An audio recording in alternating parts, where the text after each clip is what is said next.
Bienvenue dans cette nouvelle édition du Non-Stop Info, voici les titres de l'actualité. En République démocratique du Congo, les forces spéciales américaines viennent appuyer l'armée congolaise dans la lutte contre le terrorisme. Elles seront déployées dans l'est du pays, où sévit le groupe armé ougandais ADF, affilié à l'État islamique. Renforcement des relations bilatérales entre l'Afrique du Sud et le Kenya, les deux pays prévoient d'augmenter leur volume de leurs échanges commerciaux, notamment avec le transport aérien, un secteur essentiel pour atteindre leurs objectifs communs. Découverte au Niger d'un gisement d'or dans la région de Maradi au sud du pays, près de la frontière avec le Nigeria. Maradi devient donc la troisième région du Niger à produire le métal jaune. Mais d'abord, le Nigeria adopte une nouvelle loi pétrolière, loi promulguée ce 16 août par le président Muhammadu Buhari qui prévoit de réguler le secteur pétrolier et gazier, réputé peu productif. Malgré des réserves importantes, le pays peine en effet à attirer les investisseurs étrangers dans ce secteur. Et ce alors que le Nigeria est le premier pays producteur de brut d'Afrique. Le pays produit actuellement environ 1,9 million de barils par jour. En République démocratique du Congo, des experts militaires américains se joignent à l'armée congolaise dans la lutte contre le terrorisme à l'est du pays, une zone où sévit notamment le groupe armé ougandais ADF, un renfort des forces spéciales américaines dans le cadre d'un partenariat pour la paix signé en 2019 entre les deux pays. Joël Ballot. Ayant mis la lutte contre le terrorisme au cœur de sa politique, le président congolais Félix Tshisekedi a autorisé le déploiement des militaires américains dans l'est de la République démocratique du Congo. Dans le cadre du partenariat pour la paix signé entre la RDC et les États-Unis en 2019, les experts militaires américains viennent renforcer les capacités d'attaque et de défense de l'armée congolaise dans sa lutte contre les forces démocratiques alliées. Ici, il faut considérer que c'est une coopération qui a pris forme. Et d'ailleurs, nous devons nous réjouir de voir les Américains se mobiliser à ce niveau-là, en dehors des amis kenyans qui viennent dans le cadre de la FIB avec la MONUSCO. Pour vaincre cette branche de Daesh, plusieurs missions ont été assignées aux forces spéciales américaines. Il s'agit d'apporter un appui aux forces armées de la République démocratique du Congo dans la lutte contre le terrorisme. Pour vaincre cette branche de Daesh, plusieurs missions ont été assignées aux forces spéciales américaines. Il s'agit d'apporter un appui aux forces armées de la République démocratique du Congo dans la lutte contre le terrorisme, soutenir les gardiens des parcs nationaux des Virunga et de Garamba devenu le sanctuaire des forces terroristes. L'implication de l'Amérique dans la lutte contre le terrorisme en République démocratique du Congo peut avoir un impact psychologique énorme, surtout pour le peuple congolais et le président Tshisekedi. Mais en réalité, l'Amérique vient pacifier l'Est de la République démocratique du Congo et la République démocratique du Congo en général, parce que ce pays détient le plus grande réserve mondiale de coltan et de cobalt, des minéraux très important pour le remplacement des énergies fossiles, notamment avec la tendance aux voitures non polluantes, c'est-à-dire les voitures électriques. L'Amérique a intérêt à être en République démocratique du Congo pour sécuriser tous ces gisements, d'où la lutte contre le terrorisme. En rappel, les provinces congolaises du Nord Kivu et de l'Ituri sont placées depuis le 6 mai 2021 en état de siège pour lutter contre les groupes armés qui terrorisent les civils. À ce jour, les ADF sont accusés du massacre de plus de 6 000 civils dans l'est du pays. L'Afrique du Sud et le Kenya mettent en place un cadre politique pour le renforcement de leurs relations bilatérales. L'objectif est d'augmenter le volume de leurs échanges commerciaux. Le transport aérien serait pour les deux pays un secteur essentiel pour atteindre leurs objectifs communs. Joël Ballot. Fluidifier le partenariat économique et politique à travers l'aviation. C'est l'objectif visé dans le renforcement de la coopération Kenya-Afrique du Sud. Les deux États reconnus en 2019 dans le top 5 des 10 meilleures compagnies aériennes africaines souhaitent accroître le volume de leurs échanges commerciaux. Cette initiative se transcrit par la proposition d'un partenariat commercial entre Kenya Airways et South African Airways pour dynamiser le secteur de l'aviation. Mises ensemble, les potentialités commerciales de l'Afrique du Sud et du Kenya sont très complémentaires. Elles sont capables de produire des résultats assez remarquables, d'où la nécessité d'une coopération entre les deux compagnies aériennes. Parce que sur le plan commercial, elles se partageraient des parts de marché, elles optimiseraient la gestion de leur réseau de compagnies aériennes. En 2020, Kenya Airways affichait un recul de 59% de son chiffre d'affaires en raison de l'impact sur les voyages du coronavirus. Avec ce partenariat, en plus d'optimiser le secteur de l'aviation, les deux pays souhaitent accorder la priorité au commerce et à la collaboration politique. Les deux pays ont des marchés et des parts de marché ciblées. La concomitance de ces parts de marché, la fusion de la qualité de la clientèle et de la concurrence permettrait donc à ces deux pays d'être plus résilients post-Covid, mais aussi d'aller chercher des parts de marché de d'autres compagnies aériennes. Pour les deux États, matérialiser cette ambition reviendra à rehausser le statut de la Commission conjointe de coopération Kenya-Afrique du Sud du rang d'instrument ministériel à celui de Commission binationale des chefs d'État. L'Afrique poursuit sa campagne de lutte contre la pandémie de la Covid-19 alors que la troisième vague de contamination au virus fait craindre une hausse des cas positifs sur le continent. Certains pays en Afrique du Nord et en Afrique de l'Est sont quant à eux confrontés à une quatrième vague. Marie-Raphaël Antolo. Selon le directeur des centres africains de contrôle et de prévention des maladies en Afrique, Africa CDC, le continent affiche de plus en plus des cas positifs à la très redoutée troisième vague de Covid-19. 60% des pays membres du CDC Afrique, des membres de l'Union africaine, expérimentent actuellement la dite troisième vague. Par ailleurs, l'Algérie, le Kenya, la Somalie et la Tanzanie sont entrés en pleine quatrième vague, selon John Kengasong, directeur du CDC Afrique.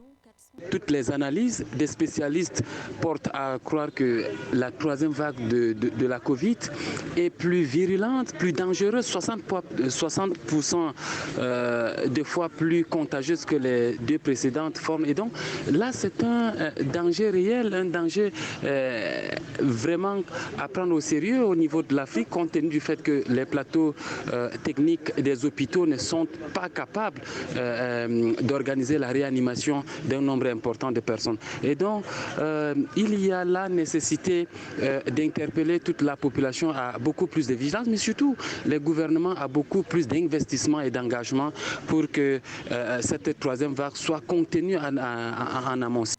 Le 12 août 2021, en Afrique, date du dernier rapport du CDC, 7,1 millions de nouveaux cas de contagion au Covid-19 ont été détectés dans 55 pays membres de l'Union africaine. Par ailleurs, selon les chiffres officiels du 12 août, un total de 179 000 morts a été enregistré dans l'ensemble des pays membres de l'Union africaine. Toutefois, l'institution confirme son entrée en possession des premières doses du vaccin Johnson & Johnson pour ravitailler ces pays membres.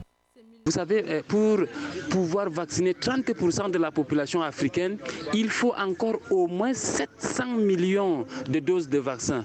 Est-ce que l'Afrique a des moyens pour s'acquérir autant de doses?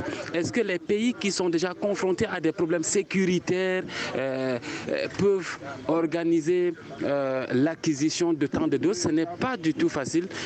Selon les rapports du CDC Afrique, 1% de baisse au niveau des cas de contagion est observé tout au long du territoire. Pour ce qui est du taux de menace du virus sur le territoire africain, une hausse de 31% est observée en Afrique de l'Ouest, 11% en Afrique du Nord, 1% de hausse en Afrique de l'Est, 10% au sud de l'Afrique, ainsi qu'une baisse de 2% en Afrique centrale. Un nouveau gisement d'or a été découvert au Niger. Cette mine d'or est située dans la région de Maradi, au sud du pays, à la frontière avec le Nigeria. Des centaines d'orpailleurs venus également de pays voisins s'activent dans la région pour tirer profit de ce gisement. Samantha Sabirou.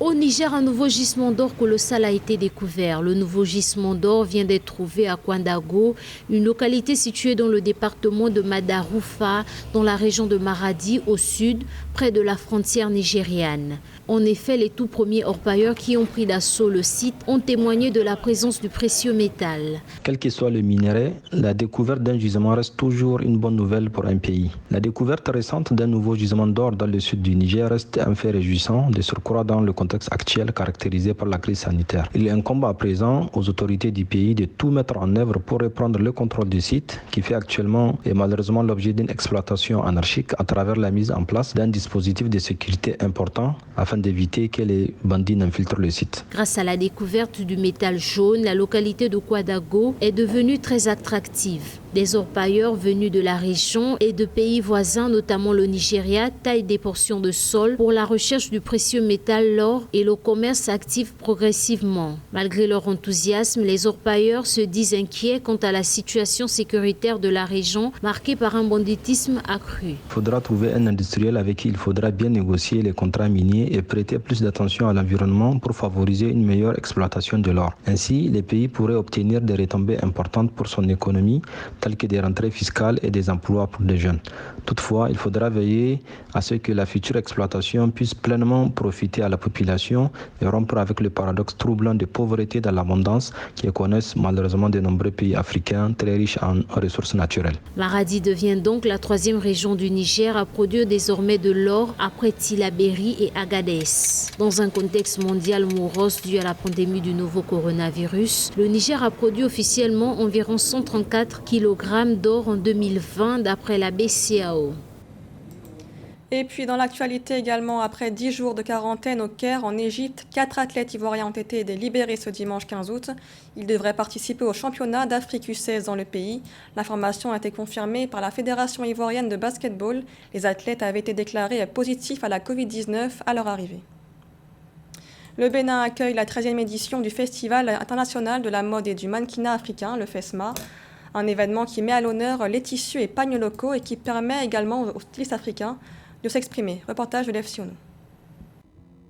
Il est désormais le porte-étendard du mannequinat béninois et africain. Le parcours de Brice Azanlin, mannequin international d'origine béninoise, se veut atypique. Passionné de la mode et autodidacte à la base, il a appris beaucoup de ce qu'il sait aux côtés des vétérans du secteur.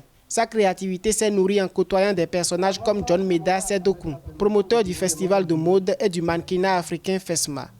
C'est rempli de 15 ans d'expérience et d'humilité que Brice Azanlin a conquis sa renommée et la confiance de nombreux acteurs. Mon premier défilé, c'était sur Miss Nayad pour le styliste Lolo Andoche, pour qui je suis égérie et toujours depuis des années jusqu'à ce jour. À part ça, j'ai fait pas mal de défilés. J'ai quitté le pays, j'ai beaucoup voyagé, j'ai fait presque toute la sous-région. S'il faut énumérer des événements sur lesquels j'ai intervenu, on peut toutefois parler du Massa à Abidjan. On peut parler de Bamako Fashion Week au Mali, pour ne citer que ceux-là. Pour la reconnaissance de son travail, Brice Azanlin a eu le mérite d'être honoré à cette 13e édition du FESMA.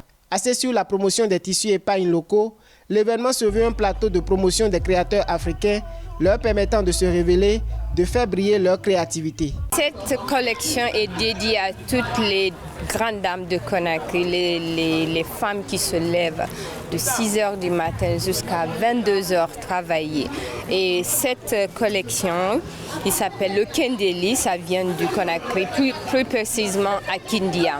Alors j'ai présenté une collection pour hommes qui s'appelle Mystère. Pourquoi Mystère? Parce que c'est toujours mystérieux, un homme très bien habillé, on se demande qui c'est, on se demande pourquoi, qu'est-ce qu'il fait dans la vie pour avoir les moyens de porter telle ou telle tenue.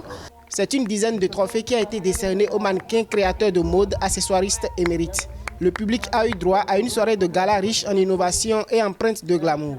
La soirée a également accueilli des invités de marque.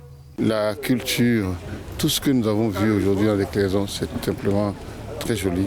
Et je voudrais encourager la jeunesse à emprunter cette voie pour que demain soit plus beau qu'aujourd'hui. La mode, on a encore beaucoup de travail. Les gens comme John Meda, il y en a quelques-uns. Et il faudrait que le gouvernement et nous tous acteurs culturels, nous puissions les aider, leur donner la force pour que ces événements soient encore de plus en plus de qualité. Tenu les 12, 13 et 14 août 2021, le FESMA a récompensé depuis son lancement en 2008 une multitude d'acteurs africains de l'industrie culturelle. Sous la houlette de l'agence de mannequinat John Meda Agency International, il est rapidement devenu une vitrine du Bénin. Ce journal a été réalisé par l'ensemble de la rédaction. Merci de l'avoir suivi. L'information continue sur Africa 24.